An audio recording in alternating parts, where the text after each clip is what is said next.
अस्सलाम वालेकुम नाज़रीन, कौम की आवाज़ में खुशामदीद। मैं हूं आपका मेज़बान शाह शराज। 27वीं तरमीम हाल ही में पास हुई, अब बात गश्त शुरू हो चुकी है 28वीं तरमीम के हवाले से। MKM पाकिस्तान की अगर बात की जाए, उन्होंने 27वीं तरमीम को तो कामयाब बनाया हुकूमत के साथ मिलके, मगर 28वीं तरमीम के हवाले से अब ऐसे तहफ़्फ़ुज़ात सामने आना शुरू हो गए हैं, मीडिया पर खबरें रिपोर्ट हो रही हैं कि कुछ नए सूबों के क़याम की तरफ बात जा रही है। इस हवाले से क्या हकीकत है, इस पर बात करेंगे कि इसके साथ साथ कराची के हालात अगर हम देखते हैं, कराची में आए दिन हम देख रहे हैं डकैती के वाक़यात में इजाफा हो रहा है, रोड टूटे हुए हैं, पानी का मसला अपनी जगह बरकरार है और कहीं ना कहीं सिंध हुकूमत हमें अब नाकाम नज़र आ रही है कराची के मसाइल को हल करने के लिए। कराची के स्टेक होल्डरों में से सबसे बड़ी जमात MKM पाकिस्तान को तस्वुर किया जाता है, सबसे ज़्यादा उनके MNAs हैं और काफ़ी माजी में भी MKM को काफ़ी ज़्यादा कराची में होल्ड रहा है। फिलहाल कराची का बलदियाती निज़ाम तो MKM के पास नहीं है, मगर MKM की जानिब से अपने तहफ़्फ़ुज़ात बार बार सामने रखे जा रहे हैं। हालात किस तरफ जा रहे हैं, तफसीली गुफ्तगू करेंगे। मेरे साथ MKM पाकिस्तान के सीनियर रहनुमा सैयद हफीज़ुद्दीन साहब मौजूद हैं। Thank you so much Hafeez भाई फॉर योर टाइम। शुक्रिया जनाब। हफीज़ भाई, इंट्रोडक्शन में मैंने बताया 27वीं तरमीम को आप लोगों ने कामयाब कर दी, 28वीं तरमीम के हवाले से बात हो रही है और नए सूबों के क़याम की बात की जा रही है। क्या हकीकत है? क्या देखिए, हमने तो एक नहीं दो और इससे पहले 26वीं 27वीं और इससे पहले माजी में भी हम 18वीं तरमीम का भी हिस्सा रहे पूरी तरीके से। देखिए, इन सब तजुर्बात की रोशनी में जो मरहलेवार तमाम हुकूमतों के साथ मामलात चलते रहे और एग्रीमेंट्स होते रहे, इवन PTI के साथ एग्रीमेंट है, पीपल्स पार्टी के साथ एग्रीमेंट है, MKM का मुस्लिम लीग नून के साथ एग्रीमेंट है, इन तमाम इश्यूज़ पे हम एग्रीमेंट्स करते रहें, लेकिन कराची के मसाइल हल नहीं होते। इसके लिए एक कंक्लूसिव सलूशन दिया गया कि आप ये जो 140A है इसको निचली सतह तक लाएं। निचली सतह से लाने का मतलब ये है कि प्रोविंशियल फाइनेंस कमीशन लिंक्ड हो NFC से, नेशनल फाइनेंस कमीशन से, और फंड्स जाके चीफ मिनिस्टर हाउस में पार्क ना हो जाएं, वो वहाँ से निकले और पूरे सूबे, पूरे मुल्क के अंदर इसका इम्प्लीमेंटेशन हो सके।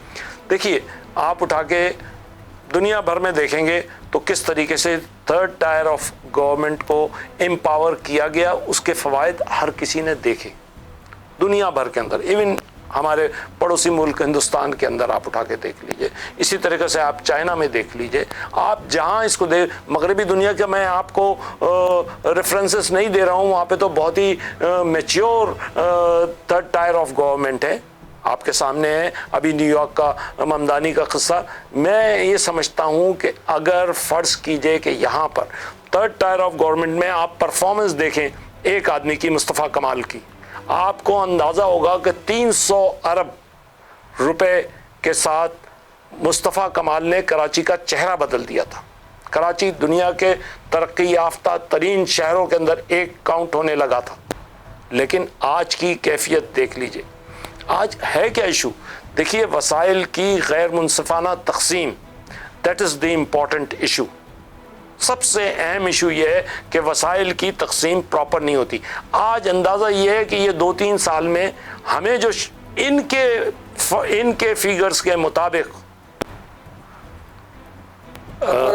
हुकूमत सिंध और पीपल्स पार्टी के फिगर्स के मुताबिक, मैं पीपल्स पार्टी कहूँगा, इसके फिगर्स के मुताबिक अराउंड 1000 अरब का शॉर्टफॉल है कराची के लिए, 1000 अरब का, और ये सब कुछ तकरीबन 1000 अरब का। मैं आपको बताऊं, अगर ये फंड्स यहाँ पे मिल जाते तो 300 अरब में जो काया पलटी थी वो 1000 अरब में कहाँ कराची शहर के मसाइल हल होते। देखिए, यहाँ पे बुनियादी मसाइल नौजवानों के हैं हमारी जो, और उसके बाद दूसरे नंबर पे जो मसाइल हैं, लोग इस शहर में हिजरत कर रहे हैं, बड़े पैमाने पे हिजरत हो रही है। ये बड़े मसाइल हैं हमारे सबसे अहम, और हम इन मसाइल को एड्रेस नहीं करेंगे, इन मसाइल पे तवज्जो नहीं देंगे। आज हमारी इंडस्ट्री बंद पड़ी हुई है। हमारे मसाइल में बड़ा मसला इंडस्ट्री के बंद होने की वजूहात में पानी और बिजली है। इसके ऊपर तवज्जो नहीं दी जाएगी तो क्या हालात होंगे। ऐसी सूरत हाल में मैं समझता हूँ कि न सिर्फ मरकज़ी हुकूमत बल्कि पीपल्स पार्टी को भी तवज्जो देनी चाहिए। हमने कल मुस्तफ़ा कमाल साहब ने बाबा तोहल अपनी प्रेस कॉन्फ्रेंस में कहा है कि अगर ये मसले हल नहीं होते जो कराची के हैं तो कराची सूबा भी बनाना होगा और NSC अवार्ड के इशू पर पूरा उसको रिव्यू करना पड़ेगा। 18 अमेंडमेंट के ऊपर क्वेश्चन उठ जाएगा। ये चीज़ें ऐसी हैं जो हम पूरी तरीके से कह रहे हैं, हम बात कर रहे हैं, हम इसके ऊपर हर फोरम पे बात कर रहे हैं, हम रिजल्ट लाने की कोशिश कर रहे हैं। ये नहीं है कि हम रिजल्ट नहीं लाएंगे, हम रिजल्ट ला चुके हैं बहुत सी चीज़ों के अंदर। अभी भी हमने कराची इंफ्रास्ट्रक्चर डेवलपमेंट के लिए तकरीबन 20 अरब फेडरल गवर्नमेंट से लिए हैं, 20-21 अरब, और लेके वो यहाँ खर्च हो रहे हैं। लेकिन ये तो इनसिग्निफिकेंट है, 1000 अरब के मुकाबले में 20-21 अरब क्या मायने रखता है। हमारा हक 1000 अरब का है, हमें वो मिलना चाहिए, वो सिंध हुकूमत को देना है। वो नहीं देते तो they will be penalised for this. Hafeez साहब, ये जो आपने पूरी बात तफसील से मुझे बताई, हालात हमें इस तरफ जाते हुए नज़र आ रहे हैं जो माजी में हमने देखा है कि MKM और पीपल्स पार्टी के दरमियान सूबों के मामले में काफ़ी ज़्यादा सियासत होती हुई नज़र आई है। कल मुस्तफा कमाल साहब ने भी बोला कि अगर ऐसा नहीं होता तो सूबों पे बात होगी। तो सर, ये 28वीं तरमीम पे सूबे बनाने की जो बात हो रही है, कोई अमेंडमेंट लाने की कोशिश की जा रही है, कराची के सूबे का उसमें मुतालबा है या नहीं? देखिए, हम आपको एक बात बताएं कि हम एज सच पीपल्स पार्टी को इरिटेट नहीं करते। हम उनसे कराची सूबे की बात, कराची तो देखिए, कराची क्या पाकिस्तान के अंदर तमाम सूबों की तकसीम बहुत ज़रूरी है, तमाम सूबों की। आप उठा लें KPK में, वहाँ पर भी सूबे की ज़रूरत है। आप उठा लें पंजाब, वहाँ पे भी 3 सूबों की ज़रूरत है। आप उठा लें बलूचिस्तान, वो देखिए इतना बड़ा सूबा है, उसके अंदर भी सूबों की ज़रूरत है उसकी तकसीम की। और इस तरह के सिंध में अशद ज़रूरत है। मैं कहता हूँ मिनिमम 3 सूबे तो बनने ही बनने हैं, इनको बनना चाहिए। हम 2 सूबों की बात नहीं करते हैं, हम लसानी बुनियादों पे बात नहीं कर रहे हैं, हम सीधा बात कर रहे हैं एडमिनिस्ट्रेटिव और मेरिट की बात कर रहे हैं। सूबे बनना चाहिए, सूबों की ज़रूरत है। इतने बड़े हजम के साथ सूबे मेंटेन करना पॉसिबल नहीं है, लोगों को तकालीफ है। आज बताइए आप एजुकेशन का क्या हाल है? आप एजुकेशन, मैं समझता हूँ सिंध में एजुकेशन तबाह कर दी गई है। सिंध का हेल्थ स्ट्रक्चर, वो कहते हैं जहाँ पे उनको फ़ायदा है वो उन जगहों के ऊपर ये इन्वेस्टमेंट करते हैं बड़े बड़े प्रोजेक्ट में। आप बताइए छोटी लेवल पे कहाँ ये इन्वेस्टमेंट है? आइए मैं आपको अपने हल्के के अंदर पूरा घुमाता हूँ। एक मुझे प्रॉपर क्लिनिक बता दें। अब प्राइमरी हेल्थ केयर प्रॉपर नहीं होगी तो ऊपर कितनी मुसीबतें, कितना प्रेशर होगा। तो मैं इस सारी सूरत हाल में समझता हूँ Sindh government is responsible for this all affairs. आप एजुकेशन ले लें, हेल्थ ले लें। अब ये चीखते हैं कि ये पोर्टफोलियो सूबाई पोर्टफोलियो हैं, लेकिन ये काम नहीं कर रहे हैं।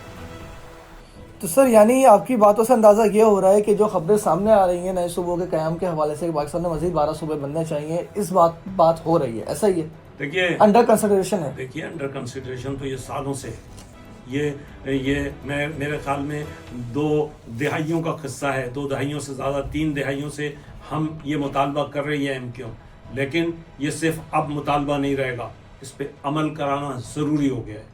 तो सर, आपने आर्टिकल 140A की बात की। सर, हर बंदा चाहेगा, हर हुकूमत चाहेगी कि अपने लोगों के लिए बेहतर से बेहतर काम हो, हम कुछ सहूलियात फराम करें ताकि हमें मौका दिया जाए। हर जो हुकूमत आवाम का दर्द रखती होगी वो यही चाहेगी। पीपल्स पार्टी का क्या मसला है कि वो पावर डेवोल्यूशन की जो बात मुस्तफा कमाल साहब भी करते हैं कि PFC होना चाहिए, वो क्यों नहीं देते? आपकी क्या वजूहात क्या लगती हैं आपको? देखिए, वजूहात तो बड़ी छोटी सी है कि वो सूबे की तरक्की में इंटरेस्टेड नहीं है। वो जिस अंदाज में काम कर रहे हैं वो सूबे को आप उठा के तमाम जो मैक्रो फिगर्स है आप उठा लें, आप GDP उठा लें, आप पर कैपिटा इनकम उठा लें, डिस्ट्रिक्ट वाइज ऐसे सारे इश्यूज़ को उठा लें, आपको अंदाज़ा हो जाएगा पीपल्स पार्टी की परफॉर्मेंस क्या है। पीपल्स पार्टी की परफॉर्मेंस नीचे आ रही है, पीपल्स पार्टी की परफॉर्मेंस ऊपर नहीं जा रही। लड़काना में कोई तरक्की नहीं हो रही नवाबशाह में कोई तरक्की नहीं हो रही। हाँ, आप उठा लें सक्कर में क्या तरक्की हो रही है मुझे आप बता दें। ये तमाम वो एरियाज़ हैं जिसमें पीपल्स पार्टी मतलब मेजॉरिटी के साथ इलेक्ट होती रही है पिछले 17, 18, 20 साल से।